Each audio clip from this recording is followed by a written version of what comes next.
Hey everyone, my name's Shelby and welcome to my YouTube channel. I am sitting in an underground parking lot right now with a sleeping baby, and I thought I would get on here and film a quick video because I wanted to talk about something that's kind of front of mind for me right now, and that is, the idea that you can disagree with someone and still love them. And online discourse lately has been so toxic for years. Like 2020, I was like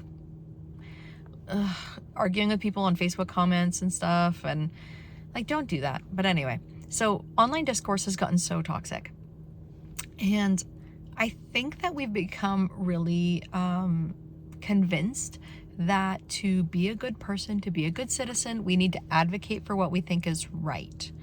And the reality is more than one thing can be right at the same time. And that can be really hard for people to hear and to understand because, it feels like the world should be black and white. We're humans. We like to put things into little boxes, and we like to put people into little boxes, and we like to put ideas into little boxes, and we should know what right and wrong are, right? But the reality is like life is complicated, and you don't know what the right thing is as much as you think you do, and neither do I. And things that can look obviously right or obviously wrong at first blush can turn out to be different with more information, or as time goes on, or as lived experience goes on. And this is the conversation of ethics, right, and philosophy. So an ethical dilemma is something like the trolley problem, right? And, the trolley problem is like, oh, if you turn right, then you'll murder 3 people. And then if you turn left, you'll murder 1 person. What are you going to do? And then there's all sorts of like variations of that concept. And, it's stupid, but like, that's how life is. Like, life is kind of a trolley problem. When you think about involving people into systems of oppression, like children's services, the police, things like that, in the effort to make them safe, you can bump into a problem where those systems can be very dangerous for people. But maybe that person needs protecting, and that's the way to get them protection. And so you're bumped into your own little trolley problem. And it's hard to know what the right thing is. And one thing that I have learned as a parent, and as a mom, on top of my social work schooling, is that, like, we live in the gray, or maybe we live in the color, I don't know, but we don't know what the right choice is going to be, and we don't know the long-term ramifications, and we don't have crystal balls. And we can go to science and, try and look at the statistics and be like, okay, well, if I do X, there's an 87% chance that this is going to happen. But like, you don't know what's going to happen.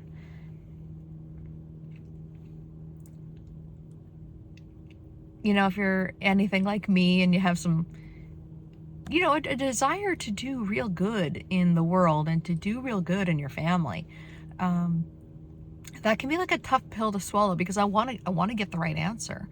I want to know what the right answer is, and then to be able to do that right answer.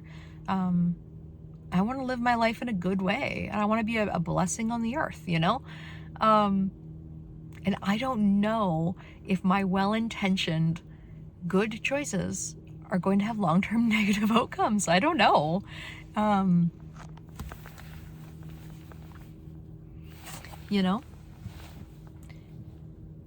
Like, how perfect of a parent do you want to be? Do you want to be such a perfect parent that your kid grows up in a glass house and never experiences any adversity, never hears mom and dad argue ever? And then when they get out in the real world and they have an argument, they have no idea how to cope with that because they've never even heard an argument. And I'm not saying like smashing dishes argument. I'm just saying a normal mom and dad disagreeing on the budget argument, Like, how perfect do you have to be? And is there a level of perfection that's actually not good? And if that's true at the micro level with kids, you know, you don't want to be too perfect for kids, but,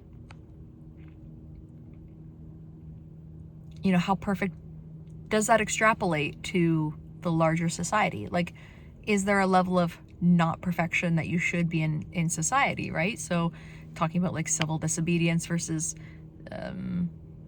civil service or something, you know, like, it's important to be a good citizen, and then there's also room for some civil disobedience when it needs to happen, right? I think.